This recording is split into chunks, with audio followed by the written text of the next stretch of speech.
Question number 98. So ఇక్కడ మనకు bracket √3 - √2 ఇచ్చిండు ఇంటూ √3 + √2 ఇచ్చిండు. సో ఇక్కడ మళ్ళీ బ్రాకెట్లో 3/0 2/0 ఇచ్చిండు 3² + 2² అని ఇచ్చిండు. మనకి ఇక్కడ కొన్ని నియమాలు తెలిసి ఉంటే ఈజీ అయిపోతుంది, ప్రాబ్లం ఈజీ.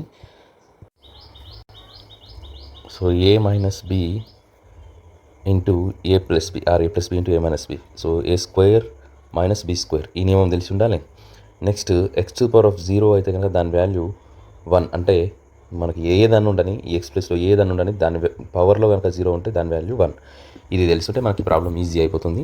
సో ఇక్కడ a + b into a - b or a - b into ఈ ఫార్ములాలో మనకి ఇక్కడ a ప్లస్లో √3 ఉంది, b ప్లస్లో √2 ఉంది.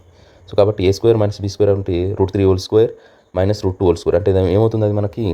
సో 3 - 2 వస్తుంది అంతే కదా. √3² √2² అంటే √2² క్యాన్సిల్ అయిపోతుంది, 3 - 2 వస్తుంది. దీని వాల్యూ 1 అంటే మనకి ఈ వాల్యూ 1 అయిపోయింది. సో 1 ఇంటూ నెక్స్ట్ 3/0 అంటే 1 అంతే కదా. 3/0 అంటే x⁴ 1 కాబట్టి 1, 2/0 అంటే 1. నెక్స్ట్ ఇంటూ 3² అంటే 9 + 2² అంటే 4. సో ఇప్పుడు దీని వాల్యూ కనుక్కోవాలి. సో 1 ఇంటూ 1 ఎంతైనా 1 కాబట్టి ఇది మనకు అవసరం లేదు. ఇక్కడ మిగిలింది ఏంటి? 1 + 1 2, 2 ఇంటూ 9 + 4 13, 13 ఇంటూ 2. సో మనకు వచ్చింది 26. Answer 26. Option 1 is the right answer.